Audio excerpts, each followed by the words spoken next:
Hello everyone, welcome back to the channel. मेरा नाम है शिखा और आज हम पढ़ेंगे अपना क्लास 10th इंग्लिश का chapter from the diary of Anne Frank. बहुत ही प्यारा सा क्यूट सा चैप्टर है।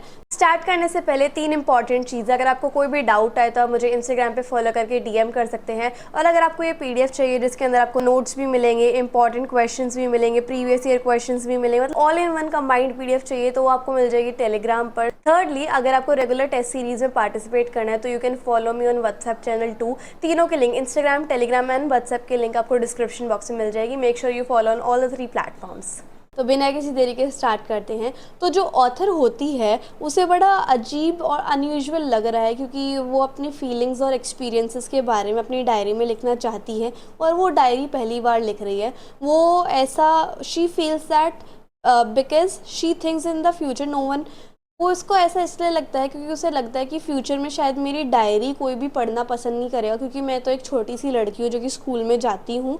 उसके बाद वो कहती है कि इवन शी इज़ नॉट, कि शायद मैं दूसरों को क्या कहूँ, मैं भी आगे जाके अपनी खुद की डायरी ना पढूं, लेकिन फिर भी वो इस थॉट्स अपने दूर करती है और उसे लगता है कि अगर मुझे डायरी लिखने का मन करे तो मुझे लिखनी चाहिए। मुझे इस चीज़ को बॉदर नहीं करना चाहिए कि कोई पढ़ेगा या नहीं पढ़ेगा या मैं पढ़ूंगी या नहीं पढ़ूंगी, मुझे लिख देना चाहिए। उसे लिखने का शौक अचानक से इसलिए आता है क्योंकि उसके दिमाग में बहुत सारे थॉट्स आए हुए थे, विचार आए हुए थे और उसे अपने ये जो विचार है वो अपने माइंड से उतारने थे। ठीक है, it is known that writing one thought act as therapy. उसे ये चीज़ पता थी कि अगर हम अपने सोच विचार जो हमारे दिमाग को घेरे हुए हैं वो अगर लिखेंगे तो एक थेरेपी की तरह काम करेगा और इसलिए उसने डायरी लिखने का डिसीजन लिया। तो ऑथर को फील होता है कि पेपर बेशक एक नॉन लिविंग चीज़ है लेकिन उसके अंदर ज़्यादा कैपेसिटी है कि वो मेरे थॉट्स को एब्जॉर्ब कर सके, सुन सके विदाउट आर्ग्यूमेंट्स करे हुए। जो लोग होते हैं वो तो शॉर्ट टेम्पर होते हैं, लो पेशेंस वाले होते हैं, वो इतनी हमारी बातें एब्जॉर्ब नहीं कर सकते हैं और रिफ्यूज़ कर देते हैं हर चीज़ पे। ठीक है, अपने जजमेंटल देने लग जाते हैं। लेकिन पेपर जो है बिना कुछ कहे हमारे सारे थॉट्स को सुनता है, एब्जॉर्ब कर लेता है। ठीक है, अब ये रियलाइजेशन ऑथर को कैसे आई, जब एक दिन वो बहुत ही ज़्यादा सैड थी, मतलब और दिनों से ज़्यादा सैड और कंफ्यूज थी।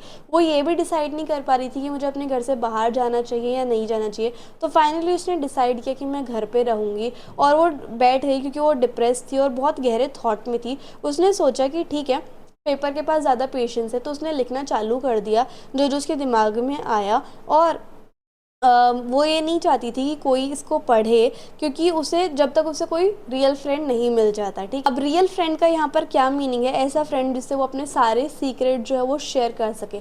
ऑथर जो है वो वापस पॉइंट पे आती हैं और उसने लिखना स्टार्ट कर दिया। वो लोनली है, अकेली है और उसका कोई फ्रेंड नहीं है जिससे वो बात कर सके। अब वो एक्सप्लेन करने लग जाती हैं कि उसे क्यों एक फ्रेंड की ज़रूरत है। ठीक है, अब किसी को बिलीव ही नहीं होगा कि वो एक यंग गर्ल है और उसे अलोन फील हो रहा है, बट प्रैक्टिकली जो एने है उसके पास एक बहुत लविंग फैमिली है। 30 लोग ऐसे हैं जिसे वो फ्रेंड बुला सकती है, लविंग आंट्स है, एक अच्छी जगह है रहने के लिए। मतलब देख सकते हैं हम पिक्चर में कि बहुत हैप्पी फैमिली है, लेकिन फिर भी उसकी लाइफ में एक ट्रू फ्रेंड की कमी है जिससे वो हर चीज़ शेयर कर सके। तो उसके अच्छा टाइम गुजरता है फ्रेंड्स के साथ। वो ऐसे चीज़ों के बारे में बात करता है जो कि रियल नहीं है उनकी लाइफ में। हार्डली कोशिश करने के बाद भी वो अपने फ्रेंड से ज़्यादा क्लोज नहीं आ पाती है बिकॉज वो थोड़ी बढ़ाने चढ़ाने वाली बात भी करते रहते हैं। She feels that may be it is her who is not able to trust. वो सोचते कि शायद मैं ही हूँ जो दूसरे लोगों को ट्रस्ट नहीं कर पाती अपना खुद की सीक्रेट लाइफ बताने के लिए, और मैं आज तक कोई क्लोज फ्रेंड नहीं बना पाई। And she feels that the current situation can not be change. वो सोच रही है कि शायद ये करंट सिचुएशन कभी चेंज नहीं हो पाएगी, मेरा कोई क्लोज फ्रेंड बन ही नहीं पाएगा, इसलिए मैं अपनी डायरी में लिखना स्टार्ट कर देती हूँ। यूजुअली जब कोई डायरी में लिखता है तो वो अपने बारे में हर चीज़ बताता है फॉर्मल मैनर में कि मेरी लाइफ कैसी है, मैं कौन हूँ, इस तरीके से। लेकिन ऑथर ऐसा कुछ करना नहीं चाहती थी। ठीक है, दिस इज़ बिकॉज वो अपनी डायरी को एज अ फ्रेंड की तरह शेप देना चाहती थी और उसने अपनी डायरी का नेम लिख दिया किटी। लेकिन वो होप कर रही थी कि शायद मेरी डायरी कोई ना कोई पढ़ेगा, तो उसने सोचा कि मैं जो हूँ थोड़ा सा अपनी लाइफ के बारे में डिटेल दे ही देती हूँ, क्या पता कहीं कोई आगे जाके मेरी डायरी पढ़े। ठीक है, she refers to her father as the most. वो अपने फादर के बारे में बताती कि मेरे फादर बहुत लवेबल हैं, जो कि किसी किसी को भी मिलते होंगे। मेरे फादर ने मेरी मम्मी से शादी करी जब मेरे फादर 36 साल के थे और मम्मी 25 साल की थी। मैं एंड मेरी सिस्टर यानी कि एने और उसकी सिस्टर मैरीगॉट फ्रैंकफर्ट में पैदा हुए थे। जब एने 4 साल की हो गई तो उसके पापा हॉलैंड चले गए थे। फिर उसकी मदर सितंबर में हॉलैंड चली गई थी। दोनों की दोनों बेटियां जो हैं यानी कि एने और मैरगॉट अपनी दादी के साथ रहती थी आचन में। फिर मैरगॉट भी हॉलैंड चली गई थी दिसंबर में और फिर एने अगले साल फेब में चली गई थी। जब मैरगॉट का बर्थडे था तो मैरगॉट का बर्थडे प्रेजेंट एने को दिया। मैरगॉट का जो बर्थडे प्रेजेंट था वो एने का हॉलैंड आना ही था, ठीक है। हॉलैंड में एने जो है मॉन्टेसरी नर्सरी स्कूल में गई, वो उसका पहला स्कूल था और उसने फर्स्ट ग्रेड से स्टार्ट किया।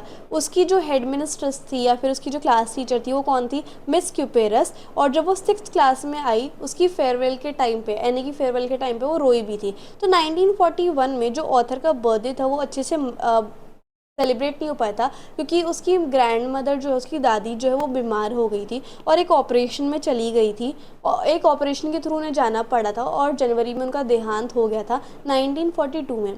एने जो है किसी को इतना करती भी हो या ना हो बट ग्रैंड मदर को बहुत ज़्यादा मिस करती थी। उस साल का बर्थडे उसका नहीं बन पाया था लेकिन अगले साल का जो बर्थडे था वो बहुत अच्छे तरीके से बनना था क्योंकि लास्ट ईयर उसका नहीं बन पाया था। तो उसकी वो बताती है कि उसकी फैमिली बहुत अच्छा कर रही है और अब जो है वो अपनी डायरी प्रेजेंट डेट से लिखना स्टार्ट कर देती है 20 जून 1942। और जब वो अपनी डायरी लिखना स्टार्ट कर देती है तो 20 जून 1942 को एने ने अपनी डायरी में लिखा अपनी फ्रेंड डायरी यानी कि किट्टी को एड्रेस करते हुए। वो कहती है कि पूरी क्लास नर्वस थी रिजल्ट के बारे में, ठीक है, कि अनप्रडिक्टेबल था कि रिजल्ट में क्या आएगा, कौन पास होगा कौन नहीं होगा। और टीचर की मीटिंग होने वाली थी, वो सिलेक्ट कर रही थी स्टूडेंट्स को कि कौन नेक्स्ट क्लास में जाएगा, कौन उसी क्लास में रह जाएगा। तो बहुत सारे बच्चे जो है वो शर्त लगाने लग गए कि मैं तो पास हो ही जाऊंगा, ठीक है। उन्होंने तो शर्त में अपनी सेविंग्स भी दाव पे लगा दी थी। एने और उसकी एक फ्रेंड थी जी, वो नर्वस बॉयज़ का फ़न भी उड़ा रहे थे, ठीक है। वो एक दूसरे से कहने लगे थे I am not going to pass, कि मैं तो पास नहीं होऊंगा, मैं तो पास नहीं होऊंगा। वाइल अदर्स जो है वो उनको मोटिवेट कर रहे थे कि नहीं पास तो हो ही जाएगा। तो जी जो है पोलाइट थी और वो उन्हें मना कर रही थी कि अरे यार शोर मत मचाओ, जो होना वो हो जाएगा। और एन ने तो उनको डांट ही दिया कि चुप हो जाओ ना, इतनी बात क्यों कर रहे हो। तो किसी ने भी काम नहीं किया। एन के according about a quarter of class should not allowed to pass, कि मतलब 1/4 क्लास जो है वो उसको तो पास होना ही नहीं चाहिए क्योंकि वो किसी भी क्लास की एक्टिविटीज़ में पार्टिसिपेट नहीं करते, ना सुनते ना रिस्पॉन्ड करते। एंड ने उनको डमीज़ बोला but this may not be the case, लेकिन ऐसा कोई केस नहीं क्योंकि टीचर का डिसीजन हम प्रिडिक्ट नहीं कर सकते कि टीचर क्या डिसीजन लेती है। तो ऑथर ने कहा, एन ने कहा कि मैं अपने फ्रेंड्स के लिए इतना बॉदर नहीं हूँ, मुझे पता है कि वो पास हो ही जाएंगे, लेकिन मैं अपने लिए अनश्योर हूँ कि मेरा मैथ्स में क्या हाल होगा। वो उसके लिए एक टफ़ टाइम था, उसका सब्जेक्ट के साथ थोड़ा टफ़ टाइम चल रहा था एन का। लेकिन देखते हैं कि रिज़ल्ट में क्या आएगा, मुझे अपनी होप ऐसे लूज़ नहीं करनी चाहिए। तो उसने कहा कि मेरी रिलेशनशिप जो है बाकी सारे टीचर्स के साथ तो बहुत अच्छी है लेकिन मैथ्स प्रोफेसर के साथ अच्छी नहीं है। तो शी वॉज़ कॉन्स्टेंटली इरिटेटेड। जो मैथ्स का प्रोफेसर थे वो बहुत इरिटेटेड थे एन की बात करने की आदत से, ठीक है। बहुत वार्निंग देने के बाद भी एन क्लास में बोलना मतलब रुकती नहीं थी बोलने से। और अब प्रोफेसर ने क्या सोचा, इसका एक्स्ट्रा होमवर्क देता हूँ पनिशमेंट के लिए। तो उन्होंने उसको एक ऐसे लिखने के लिए बोला चैटर बॉक्स पे। अब एन ने सोचा ये तो बड़ा वियर्ड टॉपिक है, इसके ऊपर मैं क्या लिखूँगी। तो ऑथर ने नोट कर लिया कि मुझे होमवर्क कंप्लीट करने के बाद इस चैटर बॉक्स पे एक ऐसे लिखना है। तो उसने एक फाउंटेन पेन लिया और उसकी टिप जो है वो ऐसे च्यू करने लग गई। तो ये ऐसा जेस्चर जो है वो क्या दिखा रहा था कि वो डीप थिंकिंग में है। और उस जैसे कोई भी इंसान होता है तो रैंडम चीज़ें लिख देता है अपना होमवर्क कंप्लीट करने के लिए, बट एन ने क्या किया, इस टॉपिक पे भी बहुत तगड़े तगड़े आर्ग्यूमेंट्स लिख दिए टॉकिंग के सपोर्ट में। तो उसने क्या मेंशन किया that she will try to better herself, कि उसने वो अपने आप को बेटर करने के लिए ट्राई करेगी। उसने ऐसे में लिखी है बात। लेकिन टॉकिंग एक ऐसी चीज़ है जिसको हम पूरी तरीके से रोक नहीं सकते। और ये जो आदत है, ये जो ट्रेट है, वो उसे अपनी मम्मी से मिली है और उसने चैटर बॉक्स टॉपिक पर 3 पेज लिख डाले। अब प्रोफेसर ने जैसे ही एनी की पनिशमेंट का होमवर्क पढ़ा तो वो थोड़े से अम्यूजिंग थे, हंसने वाले थे और उसने नेक्स्ट क्लास में भी उसने बोलना स्टॉप नहीं किया। उसने जो प्रोफेसर थे उन्होंने एक अनदर असाइनमेंट दे दिया एज अ पनिशमेंट कि अब तुम इनकरेजिबल चैटर बॉक्स के ऊपर तुम्हें क्या लिख के आना है, एक असाइनमेंट लिख के आना है, ठीक है। तो इनकरेजिबल का क्या मतलब है, एक ऐसी बुरी आदत जो बहुत मुश्किल है चेंज होनी। ही गेव दिस टॉपिक, उसने ये टॉपिक दिया because he was annoyed of uh unstoppable chattering during his lesson. तो उन्होंने प्रोफेसर ने टॉपिक उसको इसलिए दिया क्योंकि वो बहुत देर से बात करी जा रही थी, रुक ही नहीं रही थी। असाइनमेंट दोबारा से मिलने के बाद प्रोफेसर ने उसे कुछ नहीं कहा, लेकिन जब उन्होंने अपना पेशेंस खो दिया तब उसके बाद उन्होंने एक तीसरा असाइनमेंट भी दिया एज अ पनिशमेंट कि अब तुम्हें लिखना है quack quack quack sad mistress chatter box, अब इसके ऊपर लिख के लाओ। अब प्रोफेसर ने उसको डांट भी दिया तीसरे टाइम के लिए और उसे पनिश किया। पूरी क्लास रोने लग गई। एज अ रिज़ल्ट उसने भी अपनी बेइज्जती ना दिखा के अम्यूजिंग प्रिटेंड करने की कोशिश की कि मुझे तो हंसी आ रही है इस टाइप से।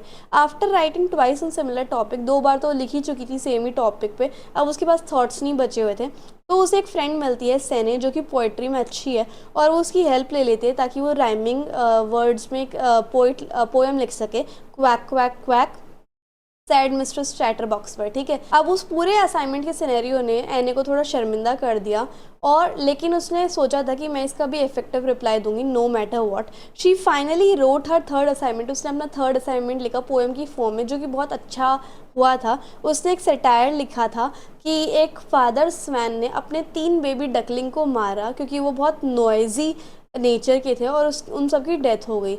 लेकिन ये जैसे ही प्रोफेसर ने पढ़ा तो प्रोफेसर ने इसको लाइटली लिया, उसे डांटा नहीं। तो प्रोफेसर ने पूरी क्लास में पोएम को रिसाइट किया और अपने रिमार्क्स भी साथ साथ दिए। ऑथर का फॉर्च्यून अच्छा था, वो अनइंटरप्टेडली अभी भी बात करती रही, लेकिन अब उसे अब उसे 4th टाइम कोई होमवर्क नहीं मिला एज अ पनिशमेंट। ऑल्सो जो मिस्टर कीजिंग थे यानी कि जो मैथ्स के प्रोफेसर थे, उन्होंने भी जोक क्रैक करना स्टार्ट कर दिया पूरी क्लास के आगे। तो इस तरीके से हमारे फनी चैप्टर फाइनली ख़त्म होता है।